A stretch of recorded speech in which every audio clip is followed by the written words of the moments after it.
تمام طالب علموں اور دوستوں، آج جو ہم پڑھنے جا رہے ہیں وہ علی گڑھ موومنٹ، تحریک علی گڑھ یا کنٹریبیوشن آف سر سید احمد خان یا سر سید احمد خان کی سیاسی خدمات، اس کو ہم پڑھیں گے۔ یہ بہت ضروری ہے اور اس کو سمجھنا بھی ضروری ہے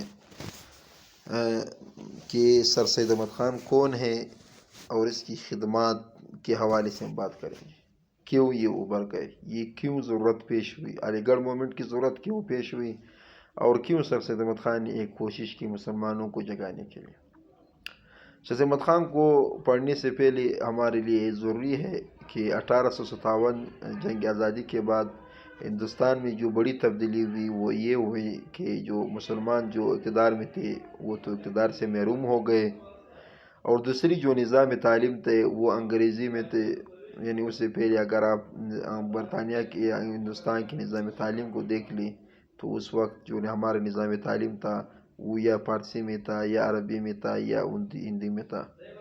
اور اس کے ساتھ جو تیسرا فیکٹر ہے، جب انگریز جو یہاں پہ کاروبار کیا غرض سے جب وہ ہندوستان کے حکمران بن گئے تو اس کی جو کچھ پالیسیات تھی یا کچھ خدشات تھے، خاص کر ہندوستان کے حوالے سے اور ہندوستان میں خاص مسلمان کے حوالے سے، وہ تھوڑے سخت تھے۔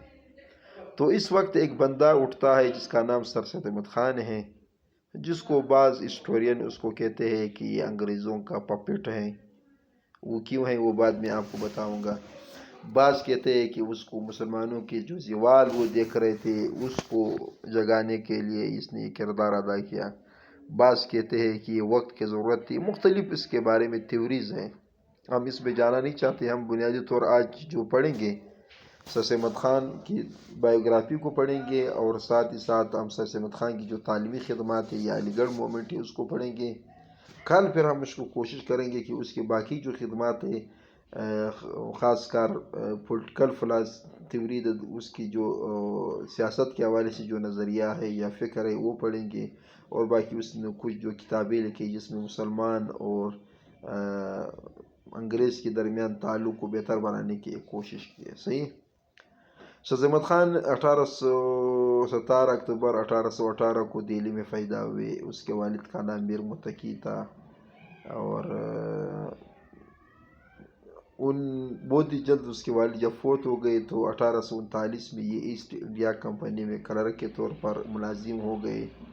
پھر وقت کے ساتھ وہ مختلف جگہ پہ تعینات رہے ایسٹ انڈیا کمپنی میں، پھر وہ جج تک پہنچ گئے۔ جب یہ جنگ ہو رہا تھا 1857 میں، اس وقت وہ بھی بنجور میں تعینات تھے، پھر مختلف جگہوں پہ گئے۔ پھر 1877 میں اس نے بس کہتے ہیں 1876 میں اس نے ملازمت سے استعفیٰ دیا، ریٹائر ہو گئے ایسٹ انڈیا کمپنی سے۔ ایسٹ انڈیا کمپنی تو ختم ہو گئی، خیر وہ تو گورنمنٹ انگریز کی ملازم تھی، اس سے وہ ریٹائر ہو گئے۔ پھر 1888 میں اس کو سر کا خطاب، جس کو انگریزی میں ہم نائٹ کہتے ہیں، وہ ملا انگریز کی طرف سے۔ اکثر ان لوگوں کو ملتے تھے جو اچھی خدمات دیتے تھے، اچھی خدمات بمعنی انگریز کے لیے دیتے تھے۔ پھر اسی طرح 27 مارچ 1898 میں وہ فوت ہو گئے۔ یہ تو میں نے آپ کو بائیوگرافی پڑھایا۔ ابھی ہم اس کے تعلیمی خدمات پڑھتے ہیں، لیکن تعلیمی خدمات سے پہلے سر سید احمد خان کا ایک تھیوری ہے۔ جو بھی اس تھیوری کو سمجھ لے تو اس کے لیے سر سید احمد خان کو پڑھنا یا اس کی جو بات کی فلسفی وہ مشکل نہیں ہوگا۔ سر سید احمد خان کا ایک تھیوری تھا جس کو میں نے نام دیا تھا ٹرائنٹی۔ ٹرائی تین کو کہتے ہیں، یعنی جس کو اردو میں ہم تسلیت کہتے ہیں۔ اس کا پہلا جو پوائنٹ تھا وہ تھا لائلٹی، دوسرا پوائنٹ تھا ڈیووشن، تیسرا پوائنٹ تھا الوپنس۔ آپ غور سے سنیں، لائلٹی معنی وفاداری، ڈیووشن معنی لگاؤ، الوپنس معنی علیحدگی۔ یہ اس کا ایک تھیوری تھا، اور یہ کس کے لیے تھا؟ یہ ہندوستان کے لوگوں کے لیے اور خاص کر مسلمانوں کے لیے تھا۔ وہ مسلمانوں سے کہہ رہا تھا کہ لائلٹی کس کے ساتھ؟ انگریز کے ساتھ وفاداری کرے، دوسرا ڈیووشن تعلیم سے لگاؤ کرے، اور تیسرا جو اس کا ہے الوپنس فرام دا پولیٹکس، سیاست سے آپ دور رہے۔ یہ اس کا فلسفہ ہے۔ آپ خود سمجھ جائیں گے کہ سر سید احمد خان کون تھا، کس مائنڈ کے تھا، کس ذہن والے کے تھا۔ یہ اس کا فلسفہ ہے۔ یعنی آپ مسلمانوں کو کہا کہ آپ انگریز کے ساتھ وفاداری کریں، کیونکہ انگریز مسلمانوں کو باغی سمجھ رہے تھے، یا انگریز کی جو پالیسی تھی مسلمانوں کے حوالے سے تھوڑے سخت تھے، تو وہ ایک ریکنسلیشن یا مصالحت کے کردار ادا کر رہے تھے۔ وہ بیک وقت مسلمانوں کو تعلیم کے لیے بھی راغب کر رہے تھے، مسلمان و انگریز کی جو تعلقات ہیں اس کو بھی بہتر بنانے کی کوشش کر رہے تھے، اور ساتھ ہی ساتھ مسلمانوں کو سیاست سے بیگانہ کر رہے تھے. یہ اس کا بہت خطرناک پوائنٹ ہے. جو مسلمانوں کو اس نے سیاست سے بیگانہ کیا، پھر اس پر مسلمانوں پہ کیا منفی اثرات ہو گئے. پھر آج پاکستان میں ہم دیکھ رہے ہیں کہ مسلمان یا پاکستان کی جو پولیٹیکل کلچر ہے وہ کتنی کمزور ہے. اس میں سب سے بڑے کردار جو ہے وہ سر احمد خان کی. خیر وہ ہم نہیں پڑھیں گے، ہم اس کے، وہ ہمارا ٹاپک ہے نہیں.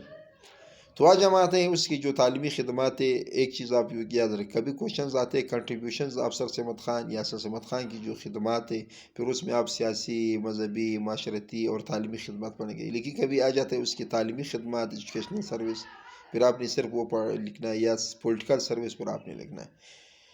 تعلیمی خدمات میں سب سے پہلے اس نے مراد آباد میں 1859 میں ایک اسکول قائم کی، جس کو ہم کیا کہتے ہیں، گلشن اسکول کہتے ہیں. پھر اس طرح 1863 میں غازی پور میں 62 میں ایک اسکول قائم کی جس کو ہم وکٹوریہ اسکول کہتے ہیں.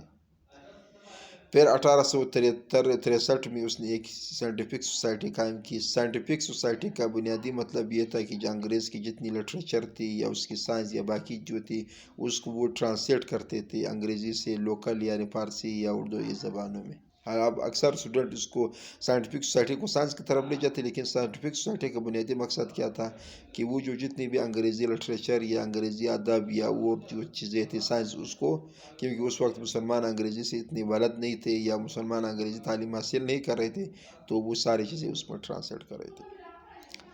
پھر اصل جو اس کا خدمات ہے وہ اس کے قائم کردہ اسکول ہے علی گڑھ کے مقام پر، ایم اے او 1875 میں اس نے قائم کی. محمڈن، مسلمان، اینگلو انگریز، اورینٹلسٹ مشترک، یعنی وہ لوگ جو باہر سے مثلا ایک ہندوستان کے حوالے سے اپنے رائے رکھتے تھے، تو اس نے ایک اسکول قائم کی ایم اے او 1875 میں. پھر بعد میں 1877 میں اس کو کالج کا درجہ دیا. پھر اس کی وفات کے بعد 1920 میں اس کو یونیورسٹی کا درجہ دیا، جس آج کل علی گڑھ یونیورسٹی کے نام سے مشہور ہے. اور اسی کے ساتھ سر احمد خان نے 1886 میں محمڈن ایجوکیشنل کانفرنس قائم کی. اس محمڈن ایجوکیشنل کانفرنس کا بنیادی مقصد یہ تھا کہ ہندوستان میں سالانہ اس کا ایک اجلاس یا کانفرنس یا سیمینار ہوتا تھا. ہندوستان کے مختلف مسلمان اکٹھے ہوتے تھے، پھر تعلیم کی مسائل پر بھی گفتگو کرتے تھے، پھر سوچتے تھے کہ یہاں پہ تعلیمی ادارے لگانا ہے، کہاں پہ اس کو اپ گریڈ کرنا ہے، پھر اس کے لیے چندہ، ڈونیشن، یہ ساری چیزیں ہوں گی. تو یہ آج ہمارا سر احمد خان کے حوالے سے پہلا پارٹس تھا. کل ہم اس کی جو سیاسی پولیٹیکل تھیوری اس کو ہم پڑھیں گے.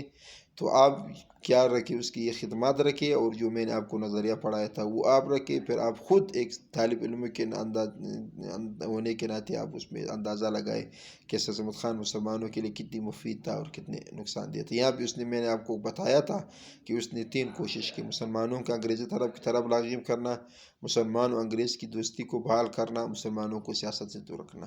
بہت مہربانی، اگر کوئی سوال، کوئی کوشچنز ہو تو آپ کمنٹ پہ کر سکتے.